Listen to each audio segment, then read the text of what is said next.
Estudiantes que tengan muy buenos momentos, espero que se encuentren muy bien de salud, bendecidos por Dios Padre y comprometidos con la paz. Hablan con el profesor José Julián Álvarez Aparicio, docente de Biología y de Ciencias Naturales.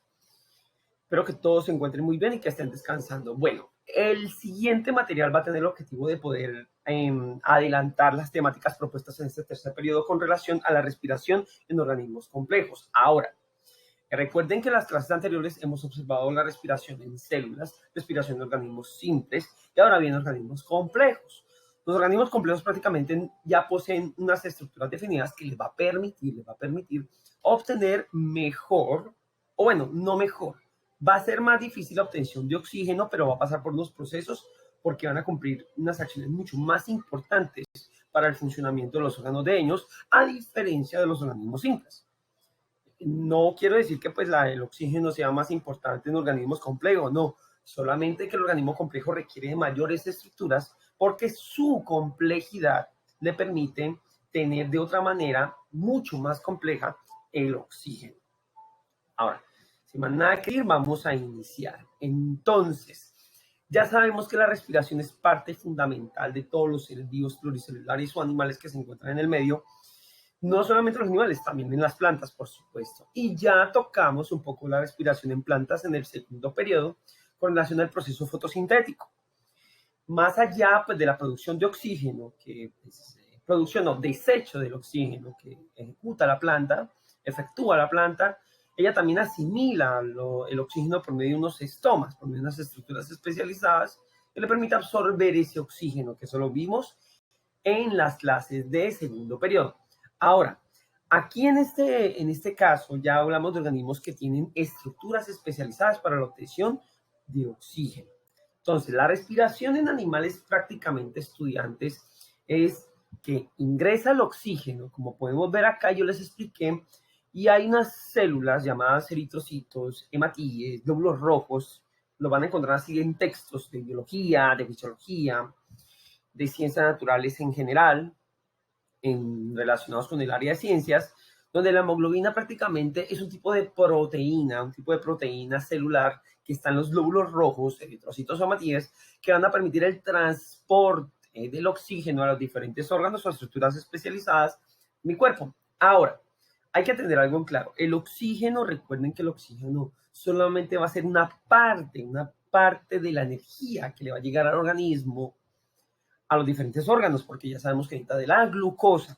Entonces, como podemos observar aquí al Michi, el Michi en estos momentos, pues vean, si vemos en las partes donde la carita del gatico está como preocupado, es porque, miren, el dióxido de carbono se encuentra en el torrente sanguíneo acompañando con los glóbulos rojos, pero fuera de la hemoglobina.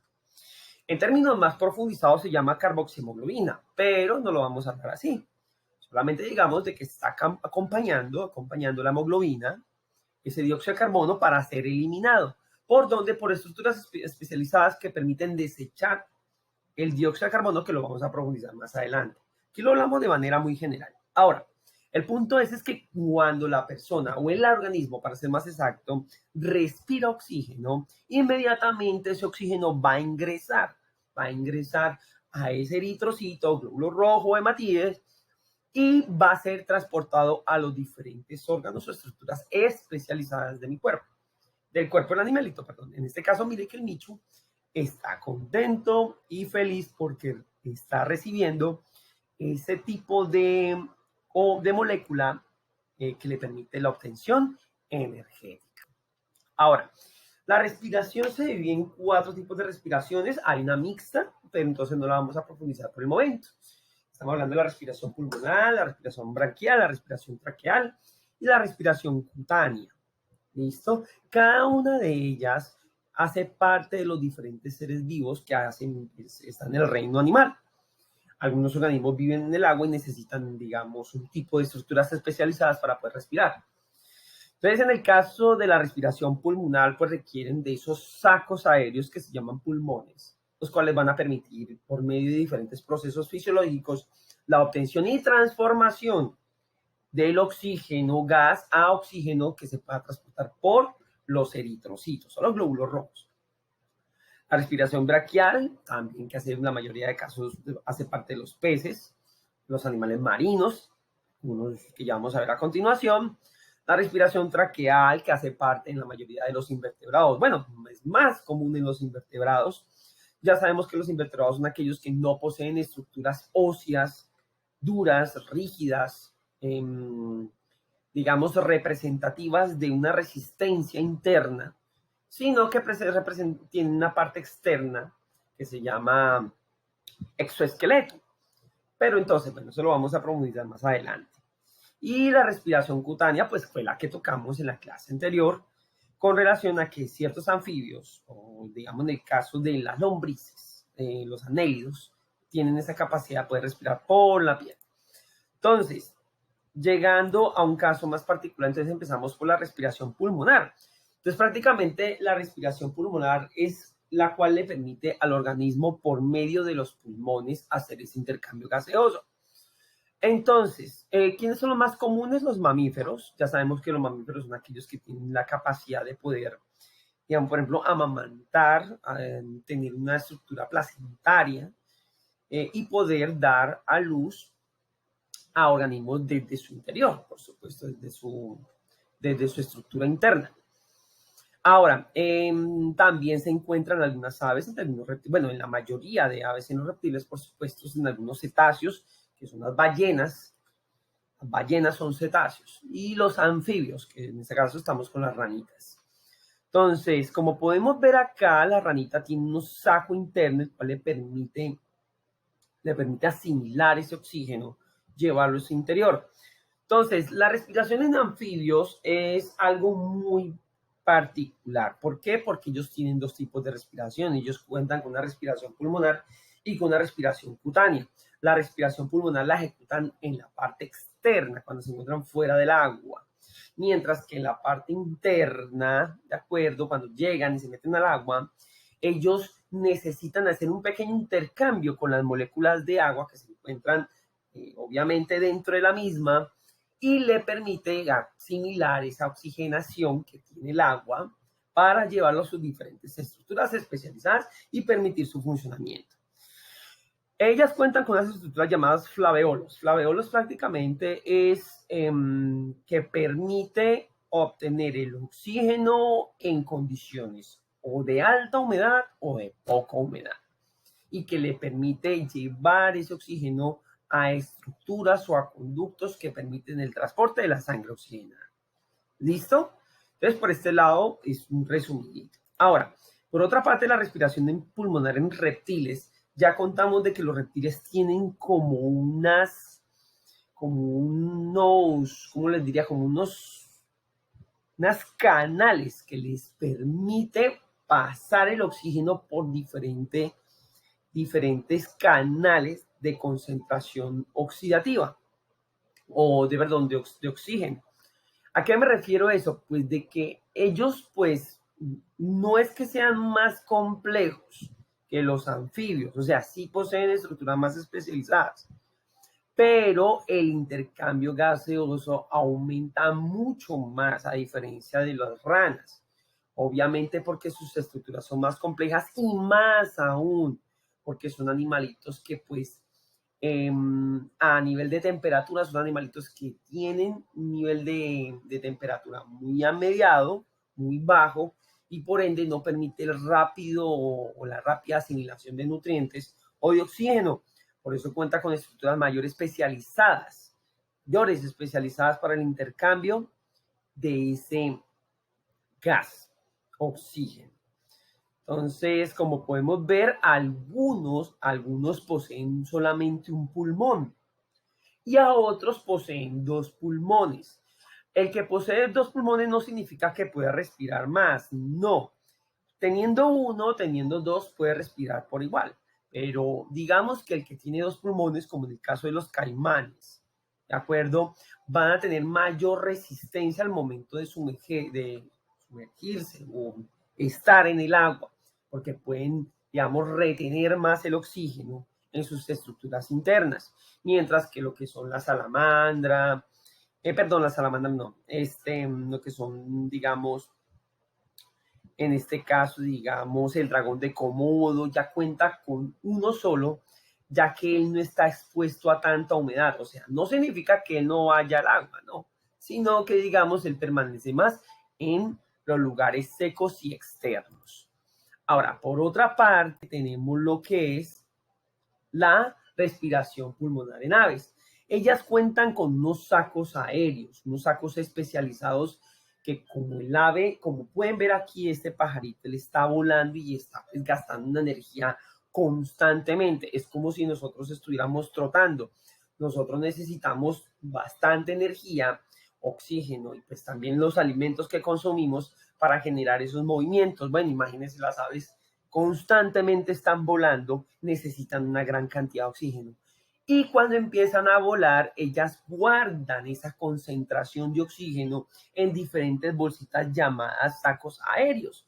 Esos sacos aéreos son unas reservas de oxígeno que les va a permitir amortiguar tanto la presión que está en la parte aérea, o sea, esos cambios de presión, como también ejecutar ese lateo, ese, ese movimiento de las alas para poder ejecutar su locomoción, sus movimientos y así transportarse de un lado para otro. Gracias a esa concentración de oxígeno que guarda, ella tiene mayor capacidad de poder resistir allá en el aire. O sea, realmente pues es un organismo que su corazón es mucho más grande que cualquier otro ser vivo. O sea, por el tamaño es grandísimo el corazón de este animalito. Es mucho más grande que el cerebro, mucho más grande que otras estructuras que posee, pero es porque, claro, está bombeando una gran cantidad de sangre oxigenada a todo el cuerpo por ese movimiento tan activo que hace en el aire. Entonces, esto le permite prácticamente generar una reserva de oxígeno y un equilibrio de presión cuando está en el aire. Por otra parte, contamos con la respiración pulmonar en mamíferos. Como podemos observar, ya hablamos de los animalitos, de los animales que normalmente pues interactuamos, perritos, vaquitas, cerditos. Bueno, los animalitos ya cuentan con unos sacos elásticos, el cuales pues cuentan unas estructuras que vamos a profundizar mucho más adelante, que se llaman bronquios y bronquiolos, los cuales van a permitir guiarlos a unas estructuras llamadas alveolos, donde ahí es donde sucede el intercambio gaseoso, ¿de acuerdo? En los mismos alveolos. Entonces, prácticamente los pulmones se alojan en una cavidad torácica y están limitados a una estructura que se llama estructura limitadora de concentraciones altas de oxígeno, llamada diafragma, el cual ayuda a los músculos a que le permita esa facilidad de que no se sobrepase la alta concentración de oxígeno, pero también que sirva al momento de poder respirar, asimilar el oxígeno suficiente. ¿Listo? Entonces, por este lado ya contamos con los mamíferos que ejecutan ese tipo de respiración. Recuerde que estuvimos hablando de la respiración pulmonar. Está en mamíferos, está en aves, están en reptiles y están en anfibios. Hay más, claro que sí, por supuesto, pero ya vamos a verlos a continuación. Entonces, como podemos ver acá, miren, como podemos ver acá, esos son los alveolos, ¿de acuerdo? Esperen que está cargando el video, de manera me disculpan, donde yo les dije a ustedes que lo que está de color rojo representa la sangre oxigenada que va a llevar esa sangre a los diferentes órganos de mi cuerpo o del cuerpo del animalito. Y por otro lado, cuentan con la sangre azul, entre comillas, porque pues así lo van a encontrar en los libros de anatomía, fisiología o biología en general, la cual transporta la sangre pero con poco oxígeno. No es que sea anaeróbico, no, sino con pocas concentraciones de oxígeno. ¿Listo? Los alveolos son especializados en llegar, respiramos. Bueno, el animalito respira, recibe el oxígeno. ¿Listo? Lo lleva a los alveolos. Los alveolos lo llevan a conductos, a capilares sanguíneos, que ya sabemos que los capilares son la conexión entre arteria y vena. Entonces, transporta, lleva el oxígeno a la sangre y como podemos ver luego, después de la transformación del intercambio gaseoso, recoge ahí mismo el dióxido de carbono que va a ser eliminado o expulsado por la exhalación o expulsión. Entonces, por este lado, espero que te haya quedado súper clarito. De igual manera, son cositas que ya has manejado en otras clasecitas. Y bueno, nombre de Dios. Entonces, respiración cutánea. Ya esto lo estuvimos hablando en clase. Ya la respiración cutánea es que cuenta con una estructura llamada cutícula y dermis, la cual le permite el intercambio gaseoso, pero como tal, ellos, como los casos de los lombrices, no cuentan con estructuras súper especializadas como los pulmones para poder llevar ese oxígeno a las diferentes partes del cuerpo. Entonces ellas, por medio de la cutícula, del epitelio y de la dermis, ella absorbe ese oxígeno, lleva ese oxígeno a las diferentes células que hacen parte del organismo y luego al momento de que el organismo, las células empiezan a desechar el dióxido de carbono, pues la libera por el mismo epitelio, por la misma cutícula y también por la misma dermis. ¿De acuerdo? Entonces, ellos son la respiración cutánea, la mayoría lo realizan organismos que viven en lugares húmedos o que pues viven en pantanos, en ecosistemas mixtos. Por otra parte, contamos con la respiración branquial. La respiración branquial de una forma muy breve, muchachos, muy breve, porque realmente vamos a profundizar eso para la próxima clase. Es ellos necesitan de unas estructuras llamadas branquias, las cuales va a permitir transformar el agua en oxígeno, o sea, hay una concentración de oxígeno en el agua, en el H2O. Si vamos a partir la molécula de H2O, queda un átomo de oxígeno, y ese luego busca al compañero para formar la molécula de oxígeno, que eso les voy a explicar más adelante. Entonces, la respiración branquial o la respiración en animales acuáticos, para ser más exactos, prácticamente lo que permite es una transformación del agua en oxígeno, ingresa por una estructura llamada branquias, donde circula el agua, y eso está conectado con una estructura sanguínea, una arteria circundante, la cual le permite asimilar ese oxígeno para llevarlo a las estructuras que lo requieren. Sin embargo, por las mismas branquias, elimina la cantidad de dióxido de carbono, la que representa el color azul. ¿Listo? Entonces, para ser bien claro con ustedes, que en el mismo lugar donde hace la transformación química del agua en oxígeno, también elimina ahí el dióxido de carbono. Recuerden que el dióxido de carbono es un contaminante que lo obtiene de las células que gastaron energía, que ya sabemos que es por específicamente por la concentración de oxígeno, glucosa y bueno, y la conversión a ATP. Ya les expliqué eso con anterioridad. Y luego, por último, contamos con la respiración traqueal, la cual es un tipo de respiración que representa a los insectos. La respiración traqueal cuenta con unos pequeños tubillos que se llaman espiráculos. Esos espiráculos son unas especies de poros, de huequillos que tienen en la parte abdominal inferior del insecto. Entonces ahí ellos respiran. Ellos no respiran en la boquita como hacen la mayoría de organismos. Incluso el pececito que vemos acá, como pueden ver, ellos abren la boquita porque van absorbiendo agua, van absorbiendo agüita y hacen la transformación química. En el caso de los que son de cutáneo, no, ellos necesitan solamente estar en contacto con el ambiente, con el aire para poder hacer la respiración, pero en el caso de la respiración traqueal necesitan de los espiráculos para que pueda entrar ese oxígeno a todo el organismo.